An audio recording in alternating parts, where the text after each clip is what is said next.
Cari maklumat dan berita politik yang bebas, kupasan yang tepat, panas. Dapatkannya secara eksklusif hanya di Jom Channel. Komitmen kami, pentasan berita Isnin hingga Jumaat. Berbicara dan isu semasa, kami garapkan secara langsung.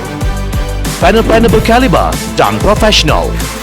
Interaktif, pandangan anda kami raikan. Jangan lupa bersama kami di setiap hujung minggu dalam edisi khas mingguan. Jom Channel, moving forward, sharing a new experience.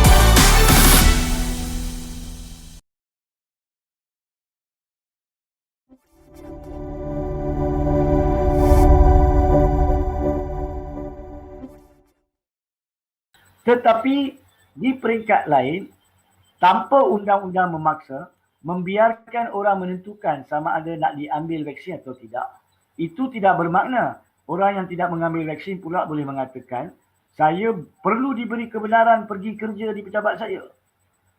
Majikan saya tak boleh halang saya masuk kalau tak ada dos vaksin. Anak saya kena pergi sekolah, tak boleh dihalang. Tidak. Itu tak bermaksud awak didiskriminasi. Kenapa? Sebab awak tidak dipaksa mengambil vaksin. Cuma sekiranya awak tak mengambil vaksin, awak tidak boleh menikmati hidup biasa. Jadi pilihan adalah kepada pihak-pihak yang membuat keputusan nak mengambil vaksin ataupun tidak.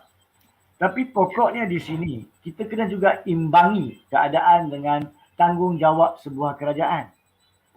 Kerana kerajaan seperti mana pernah juga kita bincang dalam topik antara politik dan undang-undang dalam beberapa siri yang lalu. Kerajaan ini sebenarnya mempunyai tanggungjawab untuk beberapa perkara asas. Termasuk kesihatan masyarakatnya, rakyatnya. Dan sekiranya kerajaan mempercayai melalui asas-asas yang ada dengan maklumat-maklumat yang diperolehi daripada badan antarabangsa seperti WHO dan juga yang diamalkan oleh negara-negara lain, bahawa kononnya COVID-19 ni perlu dibanteras melalui vaksin dan perlu menekankan tanggungjawab rakyat untuk diberi vaksin serta cuma boleh menikmati perkara-perkara lain jika mereka mengambil vaksin, maka kerajaan boleh mengadakan polisi.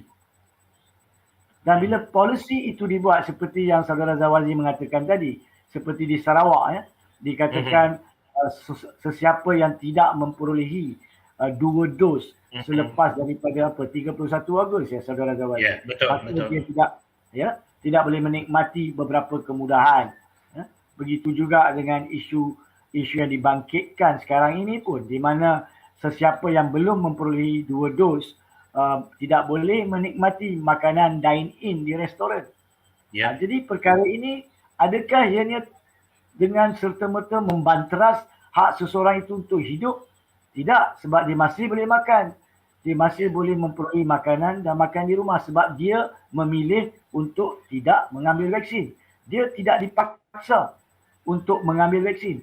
Dia tidak diheret dari rumah untuk mengambil vaksin dan tidak ada askar atau polis dan jururawat atau doktor yang dihantar ke rumah untuk mencucuknya dengan vaksin. Kalau itu dilakukan, maka itu mungkin boleh diterima oleh mahkamah bagi dalam pendapat saya sebagai melanggar hak perlembagaan dia, iaitu kebebasan kepada diri. Tapi kebebasan kepada diri tidak bermaksud secara mutlak dia mempunyai hak untuk menuntut nikmat yang sama dengan rakyat lain. Sekiranya kerajaan pula dapat buktikan bahawa polisi mereka itu adalah polisi yang perlu diterima di satu dunia sejagat dan disokong oleh analisa-analisa dan pendapat pakar-pakar kesihatan. Jadi ini isu yang mahkamah akan menilai. Sekiranya ada tindakan yang dibawa seperti mana yang disyorkan oleh peguam tersebut, apabila kes seperti ini dibawa saudara Zawazi, ianya dipanggil dalam bentuk semakan kehakiman. Semakan kehakiman ni kita kena file permohonan, minta kebenaran dulu untuk dibenarkan meneruskan dengan permohonan semakan kehakiman. Setelah kebenaran dibenarkan, jika dibenarkan, maka terus kepada tindakan antara orang tersebut dan pihak-pihak terbabit iaitu kerajaan Malaysia, Kementerian Kesihatan dan mana-mana pihak yang berkaitan. Dan mahkamah akan menilai. Dan di sinilah bagi saya rakyat kena faham, yakni golongan-golongan yang memang masuk dalam kategori anti-vaksin. Tidak salah, itu hak mereka. Jika nak mengambil tindakan, mereka kena membantu peguam mereka. Dapatkan makalah-makalah, dapatkan sumber-sumber, dapatkan pendapat pakar dalam negara dan luar negara. Sama ada boleh atau tidak, itu pun perlu ditangani mereka. Yang boleh meyakinkan kepada mahkamah, sekiranya betul bahawa vaksin ni dikatakan sebagai penawar atau mengurangkan COVID adalah satu fallacy, satu teori yang tidak berkesan, kena dibuktikan. Ataupun vaksin mempunyai kesan sampingan yang membahayakan, perlu dibuktikan. Jadi perkara ini mesti sampai ke tahap yang dibenarkan atau diperlukan di bawah undang-undang.